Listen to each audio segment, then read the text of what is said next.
Agora iremos falar da corte que está simulando o Tribunal de Nuremberg. Tivemos inicialmente 15 júris, 4 réus, 4 advogados de defesa e 4 promotores. Os réus, Hans Frank, se declarou culpado.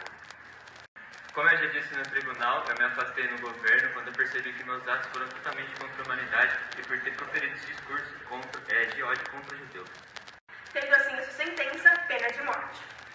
Hermann Göring fez de tudo para defender a sua pátria e fez um discurso dizendo: caso fosse julgada a pena de morte, eu gostaria que só eu, não os outros réus aqui presentes, pois eu daria tudo pela minha pátria. Condenando assim sua sentença, prisão perpétua. Joachim Ribbentrop não tinha provas suficiente e assim foi condenado à pena de morte. Fritz Saltin controlava a economia e escravizava, tendo assim sua prisão perpétua. Relembrando as sentenças dos réus para vocês. Hans Frank, pena de morte. Hermann Göring, prisão perpétua. Joachim Ribbentrop, pena de morte. E Fritz Saltin, prisão perpétua. Que o meu reino se sentiu sobre a ameaça. Você ameaçou o nosso reino. Primeiramente, eu, como diplomata da nação americana, não tenho o direito de ameaçar reino militarmente em razão nenhuma, porque eu estaria violando uma lei americana chamada de Lei de Logan, em que eu tenho um cargo público, mas essa não exerce a minha função dentro do governo americano.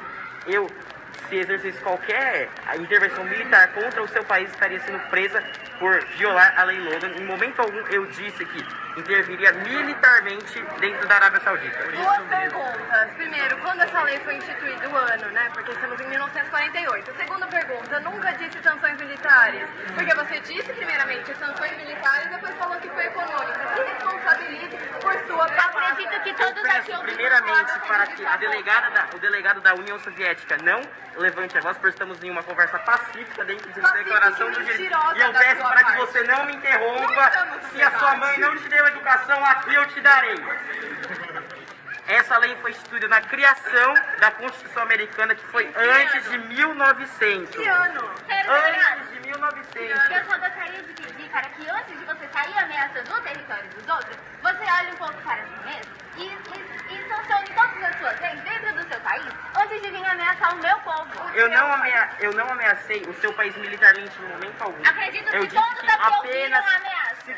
sanções econômicas podem acontecer futuramente caso a opinião dos próximos presidentes seja necessária as sanções econômicas. E eu peço formalidade nesse debate. Uma pena. Senhor delegado da União Você já Soviética. perdeu toda a oportunidade, toda a fala que eu teria com respeito para você quando você mentiu e não se responsabilizou pela tua palavra. Senhor delegado, você perdeu todo o Eu nosso minto. Perdeu o meu respeito. Eu Perdeu. não minto, eu não agredi e não impus sanção militar em momento algum para a nação da Arábia Saudita. Eu nunca disse que foi. Você mentiu. Interveria militarmente por causa de intervenção religiosa Dentro da Arábia de outros Saudita. estados. Eu nunca interferiria. E você não estava falando da Arábia Saudita? Eu gostaria apenas de expressar que Você não sabe sentar. completamente desrespeitada. Completamente desrespeitada. Com relação ao meu território, à minha religião e ao meu povo.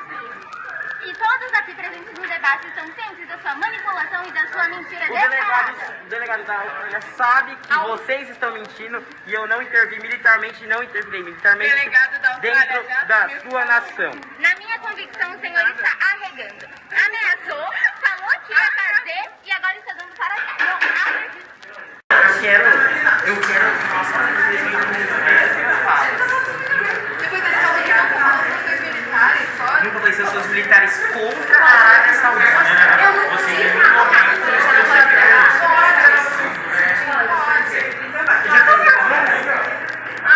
Estou aqui com a delegada da França e da Arábia Saudita e percebi que vocês estavam tendo um conflito por conta da religião. Você poderia explicar, por favor? Acontece que a maioria dos delegados parecem esquecer que a minha legislação é baseada no livro sagrado e que eu, como rei, preciso priorizar as decisões de Alá na orientação de meu filho. Bom, a questão é que a gente está fazendo a decisão de uma declaração universal. As decisões de Alá cabem dentro do seu governo, cabem dentro do seu povo, são decisões do seu governo, mas não cabem ao governo dos outros países. Então, todos os outros países não precisam dar satisfação à ordem sagrada e nosso documento não deve ser regido com base em regras que nós não seguimos. Na verdade, eu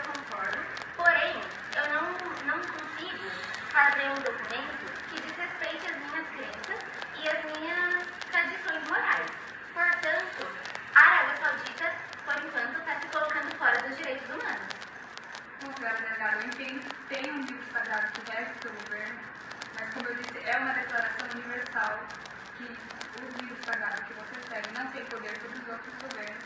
Então, desde que se o delegado não vai se adequar aos governos dos outros países e vai implorar o que é exclusivo do seu governo, eu não sei qual é o motivo, qual a razão da presença do senhor no debate que é uma questão universal e não regional. E por ser universal, você não acha que as minhas crenças também precisam ser discutidas?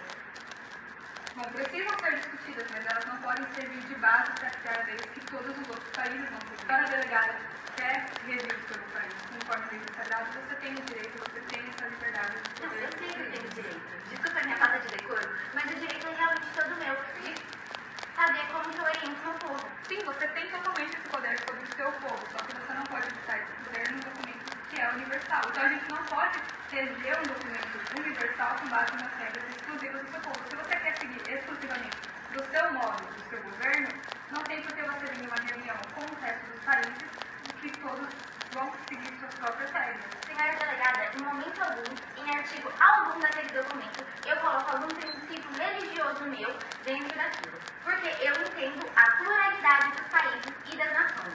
Porém, a todo momento, por conta de uma liberdade religiosa que vocês acham que tem, o meu país está sendo atacado constantemente.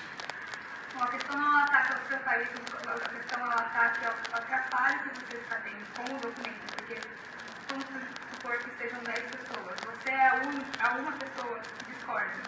Então, tudo bem, se você discorda e quer resolver o seu governo desse jeito, tudo bem, mas atrapalha o documento sendo que outros 9 querem fazer de tal modo. Acontece que para chegar no consenso, a gente precisa fazer as 10 pessoas concordarem. E vocês simplesmente não cedem um meio termo. Eu já sei de tanta coisa naquele governo, naquele documento, perdão, e vocês simplesmente não estão dispostos, não estão querendo alcançar um consenso. Querem regir o mundo. Bom, Isal, eu acho que você também apoia os outros países, a gente